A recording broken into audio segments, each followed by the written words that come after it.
Before we break down the biggest rivalries in Lil Durk's career, make sure to hit that like button and subscribe to the channel. That way, you won't miss any of our deep dives into hip-hop's wildest beefs and the untold stories behind them. The first artist that Lil Durk hates is NBA YoungBoy. Few rivalries in modern hip-hop have felt as heavy as the one between Lil Durk and NBA YoungBoy. What started with music quickly turned into something much deeper, tied to loss, pride, and cycles of violence that neither side has been able to step away from. In February 2022, Durk dropped his single Aha, a raw, aggressive track that seemed to take aim at unnamed rivals. Lines like, "They dropping locations, I'm getting it done," set the internet ablaze, with many fans convinced that YoungBoy was the target. True to form, YoungBoy didn't let it slide. Just days later, he released I Hate YoungBoy, a fiery response that not only dissed Durk, but also took shots at Lil Baby, Gucci Mane, and several others. The tension was now public,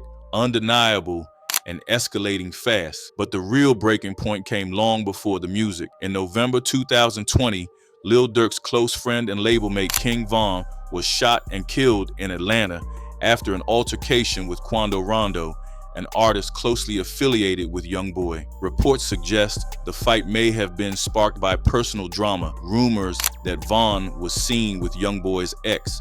Whatever the truth, the fallout was tragic. Von lost his life, and Durk was left grieving yet again, having already endured the deaths of his cousin OTF Nunu, his manager OTF Chino, and later his own brother DTHANG. That moment turned a simmering rivalry into something irreversible. Von's uncle, Range Rover Hang, voiced what many around Durk felt. "They killed a real one, and we ain't never going to get nobody else like that." For Durk, the loss wasn't just personal, it became a rallying point in his music. Meanwhile, YoungBoy and Quando doubled down, trading barbs with Durk through lyrics and social media posts. The feud spilled over into viral moments, like when both rappers spelled out threatening messages using stacks of cash. YoungBoy posted, "You niggas gon' die in money," while Durk replied with, "Hurry y'all bitch ass up." Instead of sparking concern, the post launched a trend called the Money Challenge, with rappers like Future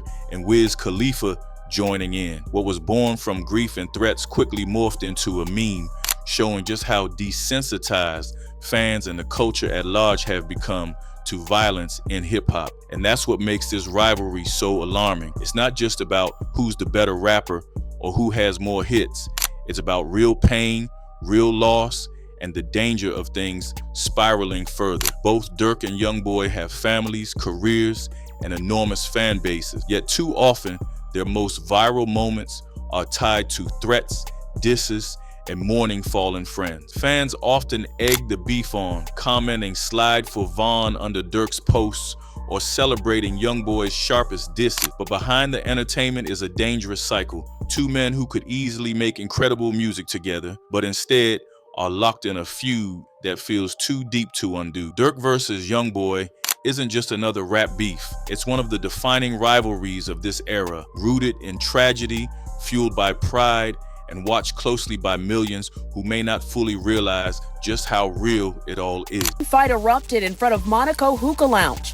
Two men approached King Von and his group in the parking lot, and an argument ensued. The argument quickly escalating to a shootout. The second artist that Lil Durk hates is Chief Keef. The rivalry between Lil Durk and Chief Keef goes back to the early days of Chicago drill, rooted in street loyalties, insults on social media, and a mix of respect and resentment that has ebbed and flowed over time. Because both came from similar neighborhoods and broke out in overlapping scene, expectations were high for solidarity, but instead friction emerged. One notable moment came in 2013 when Chief Keef tweeted at Durk, "What happened to OTF? You ain't rocking with it?" referring to Durk's Only the Family OTF affiliation. Durk responded by tweeting and retweeting sharply, affirming his ties to his crew and not shying away from claiming space in the city. That exchange set the stage for a publicly visible conflict. Beyond social media, Durk has addressed the tension directly. In interviews,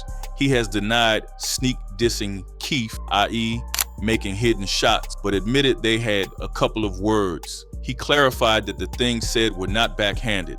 They were direct enough, even if emotional. But Durk has emphasized that he doesn't constantly look for beef, nor does he check tweets obsessively. The spark that made things more personal was when Keith appeared to side with Tyga and Game in their beef with Durk. Durk saw this as a betrayal, not just toward him, but toward Chicago. He criticized Keith for posting the diss track Chirac to LA by Tyga and Game to his page, and stated that by doing so, Keith disrespected the whole city. Durk's stance was, if you ride with those going at me, you're taking sides, and that carries weight. Despite the back and forth, Durk has said they tried to patch things up. In 2015, there was a conversation via FaceTime between Durk and Keith where Durk says they squashed it. Durk described it as clearing misunderstanding, letting it be known that while they had issues, much of what had been said was inflated by fans and media. However, the reconciliation didn't erase the history. Over the years, minor dices, lyrics with possible double meanings, and interviews hinting at old resentments have kept the tension alive. Even Durk, in some songs, refers to feeling let down or disrespected by someone once closely tied to him. These references often feel like they could be about Keith. What makes this rivalry important in your script is how it blends childhood roots with current loyalty. It's not just about disrespect, it's about people who grew up breathing the same air, watching similar losses, and having shared dreams. When one of them acts in a way another sees as betrayal by siding with others, or by appearing to turn away, it cuts deep. Durk versus Chief Keef is less explosive in terms of fights or diss tracks than some others, but the emotional weight is heavy. The rivalry shows how much respect and loyalty matter in Chicago, how what you do or who you side with signals something bigger than a momentary jab. Hey, why you and Keith don't be making music? Like, I be wanting y'all, like... It ain't me and Keith, man. Like, Keith, that's my dog. Some of the people from my block, like, who got real names, they talk to Keith. So, like, it's nothing. Like, I was just finna bring Keith on tour. Okay, see, I'm not... Because the internet been saying y'all been secretly beefing. I promise you. I'm not making this up. I swear. I gotta start getting more into the internet. I promise you I don't be on there looking.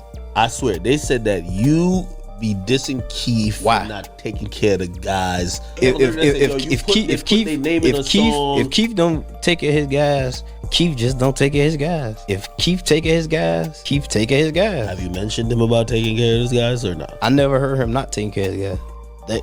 That kills that. How the they stick me into it? These people crazy. The third artist that Lil Durk hates is Tyga. The beef between Lil Durk and Tyga is one born of misunderstanding, studio conflicts, and public disses. It began, according to Durk, from a single lyric referencing Tyga's girlfriend, Black China, on a track they were working on together. Durk revealed in a Vlad TV interview that the line was, "What do strippers swallow? Malaya, Black China, just don't tell Tyga." That lyric, he says, triggered Tyga's disapproval. According to Durk, Tyga asked him to remove or change the verse. Durk felt that Tyga's repeated follow-ups, checking whether the lyric had been changed, were delaying the release of the song or being manipulative. Durk believed Tyga was stalling to see what he would do. Durk didn't change the line immediately, which Tyga did not like. Because of that, Durk believes some of the tension came from Tyga feeling disrespected. From that moment, things got heated. Durk used his verse on the Meek Mill Chirac remix to throw shots, with lines aimed clearly at Tyga, criticizing things like Tyga's name and authenticity. Meanwhile, Tyga responded through Chirac to LA, a diss record featuring Game. Game joined in on Tyga's side, which expanded the audience and consequence of the beef. The clash became public and harder to ignore. Fans noticed social media posts, lyrics, comments that seemed to be about each other, and in some cases, Tyga and Game addressing Durk directly. Durk has said he doesn't want long-term animosity, but the back and forth has made reconciliation difficult. Despite all the heat, Durk has at times tried to cool things off. He says he doesn't have ongoing hatred toward Tyga. "It ain't no problem on my end," he stated in interviews. He said that after a while, when the lyric was brought up, it's not as serious anymore, though the damage had already been done in public perception. What stands out in this rivalry is how one lyric reference can stoke a full-blown beef. It wasn't a battle of crews or gang affiliations initially. It was words about a personal relationship that escalated into challenges over respect and authenticity. For Durk, being taken seriously and having his art respected matters everywhere, in the studio, in his lyrics, and in how people perceive him. When you're in Lil Durk's world, a mention of someone you're connected to can mean everything. With Tyga, that mention became a spark that lit a feud, one that lasts in the ears of fans even if the artists are trying to move past it. I don't know how that started, but I don't understand why Game jumped in it. I don't even understand the affiliation between Game and Tyga, other than being from Cali. I think they're cool. But that's not even a beef that Game had to handle. The fourth artist that Lil Durk hates is The Game. The beef with The Game grew from studio conflict, social media rumors, and public diss tracks. It escalated when Game joined Tyga on the diss track Chirac to LA, which was aimed at Lil Durk. Durk publicly questioned why Game was on that record, suggesting he was paid and didn't deserve to be involved in Durk's personal conflicts. Durk said in interviews, "I heard a rumor Tyga paid him about Game's participation." Durk claimed he didn't even know Game personally, yet that appearance made things more hostile. Durk also spoke about an incident at a club during BET Awards weekend, where members of both artists' entourages confronted each other. Footage of a standoff emerged, and Durk later described it as holding ground on both sides. He stressed that when you're in another city trying to rise, you cannot show weakness or run from confrontation. After the club incident, Durk and Game worked to resolve their conflict. According to Lil Durk, Game put him on a group call arranged by a mutual associate named G Weed, and they talked out the tension. Durk described the resolution as real, stating that both sides recognized respect was better than ongoing fights. Part of what made the conflict with The Game sting is how it tied into Durk's other beefs, especially with Tyga. Durk felt that some rappers were using his name and reputation to create buzz, and that sidesteps like Game's involvement in a diss track signaled opportunism. For Durk, authenticity matters in how you use lyrics, features, and public statements. In interviews later, Durk made it clear he didn't want hostility for its own sake. The Game conflict may have started over disrespect, but Durk also indicated he was open to moving past it once the misunderstanding was cleared. He emphasized that loyalty and code are vital.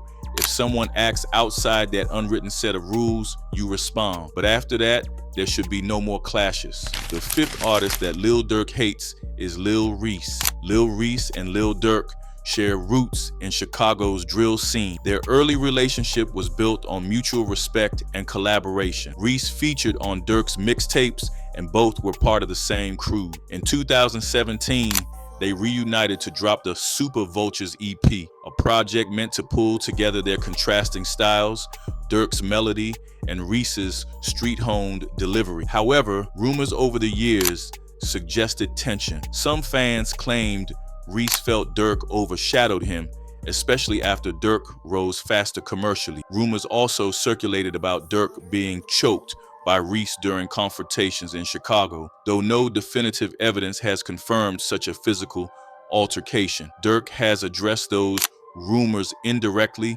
often downplaying or refusing to engage them in detail. Their musical relationship, though shaken, never fully collapsed. The beef track 2012, featuring Lil Reese, Fredo Santana, and Lil Durk, stands as one example of them collaborating amid tension. The song's aggressive tone and loyalty-tied lyrics illustrated their shared background and sheltered mistrust toward rivals. Another sign that things were strained, Reese publicly stated several times that they were not beefing, saying that sometimes fans or media exaggerate conflicts. He emphasized that unless trust is broken, it's less about hate and more about distance or miscommunication. Durk, in interviews, has expressed disappointment that people close to him, friends, early collaborators, aren't always loyal in appearance or words. Some lines in songs and social media posts hint at discontent with those he once trusted, with listeners often speculating whether some bars are about Reese. However, Reese E's manager, or Reese himself, has denied a full-blown animosity beyond what typical rap rivalry contains.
The sixth artist that Lil Durk hates is Soulja Boy. The tension with Soulja Boy started more from competition and perceived disrespect than from direct personal attacks, but it's become one of the more visible beefs Durk has. In 2023, Soulja Boy took issue when Durk and NBA YoungBoy announced their album release dates that clashed with his Soulja season. Soulja believed Durk had intentionally chosen to drop his album on the same day, which he saw as a move to overshadow him. Shortly after, Soulja went on Instagram Live and lashed out, accusing Durk of trying to ride coattails, calling out the overlap in album drops as disrespectful. Soulja claimed that he does songs with rising artists before they get big, Durk included, and complained that once they gained success, the communication dried up and he was ignored. When y'all was in the hood, I was doing songs with y'all.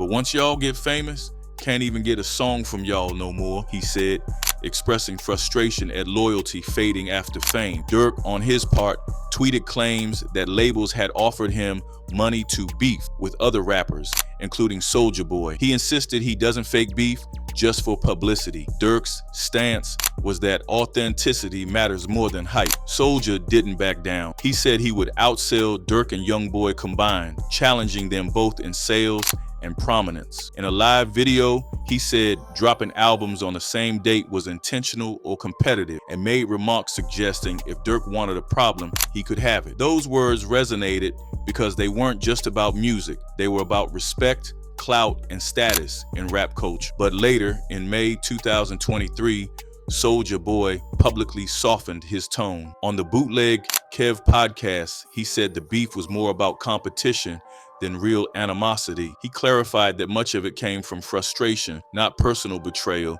and said he was open to collaboration with Durk, showing that respect remains part of the narrative. Even with that, the hurt was real. Durk felt that early allies became distant, and Soulja felt his contributions were forgotten when others rose. It's a story repeated in hip-hop. Someone helps others, then feels left out once fame shifts. I ain't gonna lie, this album finna go crazy. Y'all know what the f going on, man. The seventh artist that Lil Durk hates is Tekashi 6ix9ine. Lil Durk's long-running conflict with Tekashi 6ix9ine stands out as one of the most bitter rivalries in modern hip-hop, fueled by disrespect, clashing principles, and very public provocation. This feud is not a passing disagreement, but an ongoing battle that blends music, loyalty, and personal grief. The tension between the two escalated in 2022 when 6ix9ine released his track Jine. The single and its video contained veiled and not so veiled shots at Durk, specifically targeting the tragic death of King Von, Durk's close friend and collaborator. Many fans interpreted the bars as mocking Durk for not avenging Von or showing enough action, which struck a nerve in Chicago's rap community. Using Von's death as lyrical ammunition crossed a boundary for Durk, who has often described loyalty and respect for fallen friends as a central part of his identity. Durk has repeatedly labeled Tekashi a rat for testifying against former 9 Trey, Gangsta Bloods, members in court, leading to shorter prison time for himself. For Durk, who grew up in an environment where loyalty was a matter of survival, that kind of cooperation represented the ultimate betrayal. In a For the Record interview, Durk stated that if someone cooperates with authorities, the image of being real collapses, even recalling how his father had served over 2 decades behind bars without turning on anyone. That history shows why Tekashi's actions were not just a rap industry issue to Durk, but something personal and tied to his family's code of honor. The feud deepened as 6ix9ine kept stoking the fire with taunts and publicity stunts. He challenged Durk to a boxing match, not just as a test of strength, but while invoking Von's name in highly disrespectful ways. These jabs weren't seen as mere trolling. They were regarded as direct attacks on Durk's grief and loyalty. In response, Durk has taken a firm but controlled stance, often saying he refuses to let Tekashi provoke him into actions that could cost him his freedom. While he has made it clear that he does not wish harm on 6ix9ine, Durk insists that he won't compromise respect even if defending it comes with consequences. There were also allegations that 6ix9ine's team attempted to entice Durk into extending the feud for publicity. Durk claimed that millions of dollars were offered to keep the back and forth going online. Instead of accepting, Durk declined, saying money could not make him sacrifice authenticity or disrespect Von's memory. This refusal underscored how differently the two artists approach controversy. For Durk, loyalty outweighs any business deal, while for Tekashi, trolling has always been part of his strategy to stay in the spotlight. Beyond money and insults, Tekashi has continued to mock Durk's reputation for rapping about real street experiences while people close to him kept dying. He has used imagery in videos, social media antics, and live appearances to remind Durk of loss in ways many fans considered cruel. Durk, on his end, has alternated between silence and carefully worded responses, choosing not to give every insult oxygen. This isn't a rivalry over one song or one moment. It's about betrayal, respect, grief, image, and perceived weakness. Outro. They know the exact nigga that put a fucking 10 bullets in King Von and he died there by himself. Why nobody slid for that nigga? So what is Durk doing? He's not doing shit. Before you leave Miami, you call Durk and get him in the same room as me? Make it happen. Through all of it, Lil Durk never stayed silent. Whether it was NBA YoungBoy's fire, Chief Keef's distance, Tyga's disputes, The Game's features, Lil Reese's tension, Soulja Boy's challenges, or Tekashi 6ix9ine's taunts, every clash revealed something about loyalty, respect, and survival. Some came from betrayal, others from pride, but all became chapters in Durk's journey through hip-hop and the streets that raised him. Now it's over to you. Was the feud with YoungBoy the most dangerous? Did the distance with Chief Keef hurt the most? Or was Tekashi's constant trolling the one that crossed the line? Drop your thoughts in the comments. Hit like if you follow Durk's battles, and subscribe for more stories about the rivalries that shaped hip-hop.